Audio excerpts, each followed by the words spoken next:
Huge ovation for a fired-up President Barack Obama. Boy, is he energized out there among the Wolverines in Ann Arbor, talking very specifically about what his plans are, this populist message. He wants more kids to get an education, calling higher ed not a luxury, an economic imperative, talking about how Michigan has some things to teach the country about manufacturing, hitting that as well. And also, again, as we heard in the State of the Union, challenging Congress on these. For example, that higher education issue would have to go through Congress and get its approval.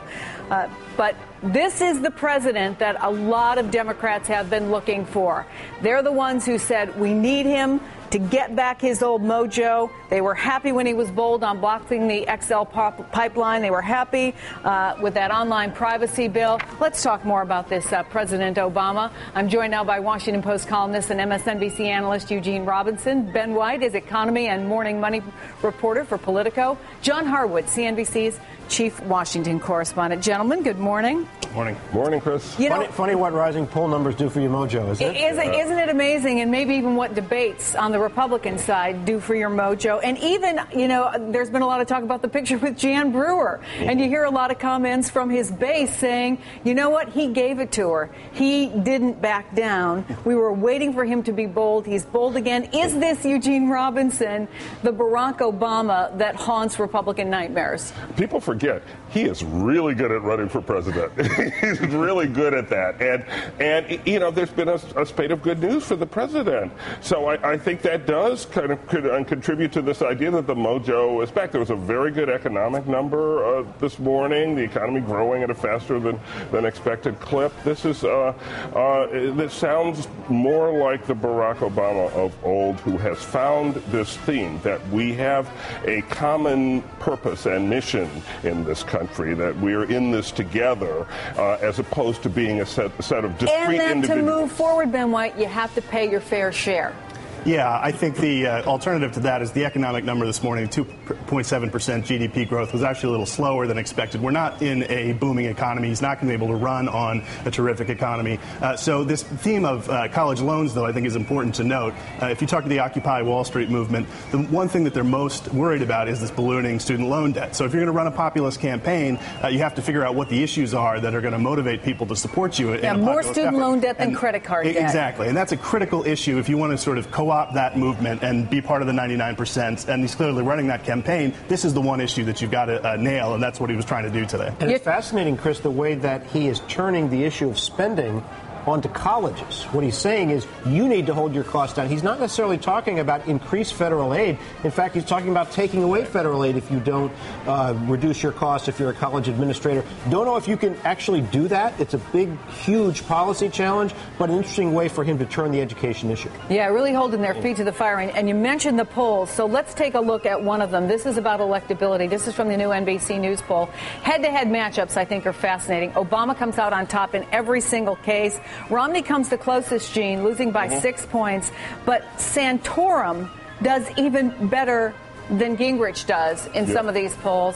I mean, that can't hurt. Well, that doesn't hurt. I mean, we've always thought, I think, that Newt Gingrich was perhaps the easiest opponent for President Obama to beat in a head-to-head, and that Romney was the most difficult, posed the biggest challenge to the president. I think that's still true.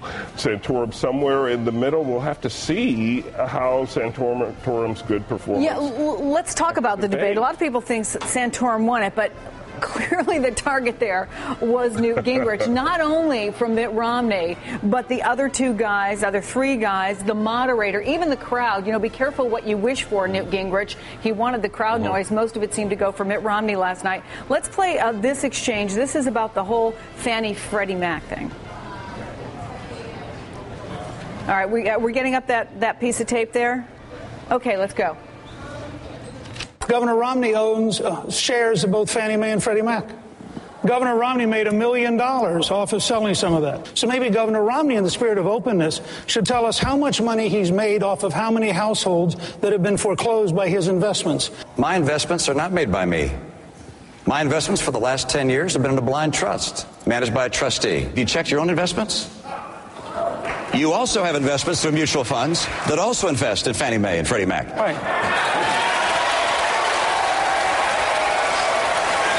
I don't know, Ben White, how much he pays his debate coach, but he needs to give him a big tip. Yeah, and this is because he was ready. He was ready. It was the best debate Mitt Romney has had in this campaign. He particularly had a strong answer on his own personal wealth. He said, "Look, I'm a wealthy guy. I've been successful. These are not usually bad things in a Republican primary. We celebrate people who are successful." He answered that in a clear, crisp way that he hadn't before, and he took the fight to Gingrich throughout that entire debate. And that was the Prozac Newt Gingrich. That was the Newt Gingrich who slept through the debate. And where was the feisty, going after the moderator, going after Romney on being a Massachusetts moderate? He wasn't there. He seems to have given up in Florida, which is just beyond me to understand. We've seen the Newt Gingrich who's up and down. But, John, do you think it got to him after a while when you hear all these people supposedly who you hope will be for you, who are just going after him? I mean, conservatives are going Republican after him. establishment in Washington. That would be it. And Bob Dole putting out a scathing assessment. Well, I think it did. If you look at the end of that clip that you just played, Chris, Gingrich gives that nod at the end like, yeah, you just hit me really hard. Yeah. I got it. I felt it. And you're right. All he said was, that's true.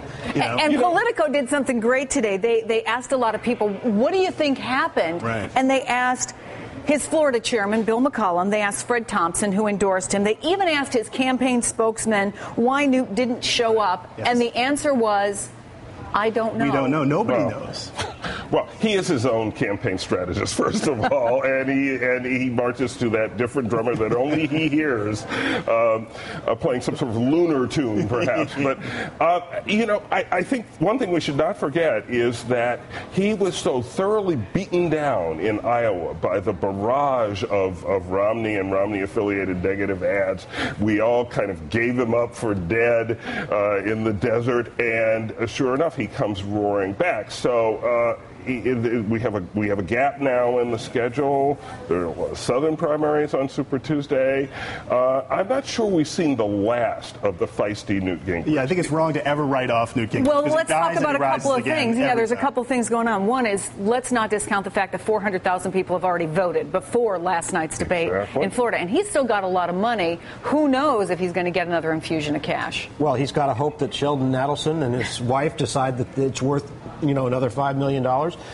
Do you think they're sitting home last night and going, I think that's it, we're done? It's certainly, you would expect that, but they have a close relationship. They have for a long time. Santorum's interesting. He's a highly skilled debater. He's very smart. Could he become the anti-Romney? Here's his problem. He doesn't look the part like Romney. He's not as pretty as Romney. And he doesn't have the stature of Gingrich. So I think it's increasingly going to be difficult for Santorum to get through the media funnel, which narrows the further we get in the process. Not just the media funnel, but the political class itself, because people tend to say, okay, is it going to be A or B? And the A or B right now are Romney and Gingrich. And I can't let it go. We're short on time, but you brought up the moon. So to the moon, Alice. I got to play those clips from last night. I do not want to be the country that, having gotten to the moon first, turned around and said, it doesn't really matter. Let the Chinese dominate space. What do we care? I think that is a path of national decline. I spent 25 years in business. If I had a business executive come to me and say they wanted to spend a few $100 billion to put a colony on the moon, I'd say you're fired. Well, I don't think we should go to the moon. I think we maybe should send some politicians up there a time. But Ron Paul gets the Catskill Comedian Award last night. He had some very good lines. I think for the next debate, Gingrich needs to moonwalk out to his podium position. Well, he does. Keep in mind, we're in Florida, Space Coast, jobs. That's not as crazy sounding in Florida as it is someplace else. But then did Mitt Romney have the right answer for that when he essentially said, yeah, you can pander wherever you go, there's going to be something you can promise, but this is what got us into trouble in the first he had a very place. strong answer on that. Essentially, we don't have the money to do that. We have a limited resources to allocate at this point, so I'm not going to be... My first priority is not going to be establishing a moon colony to direct the sun's rays to illuminate the highways at night, which is a Newt Gingrich idea. Pandering has been known to work in the past. It has, but the larger narrative is problematic. I'm going to let you have the last word because we've got about a month off, really. We're not going to have delegates, really, that are awarded. We're not going to have a debate. What happens? I think it's going to be an interesting period, but I think increasingly you're going to see the political establishment, Republican elected officials, rally around Mitt Romney, try to shut this thing down, especially as we see that the economy's getting better, Obama's doing better. John Harwood, Ben White, Eugene Robinson, what a great conversation. Thank you, gentlemen. Hope to see you all soon. Thank you.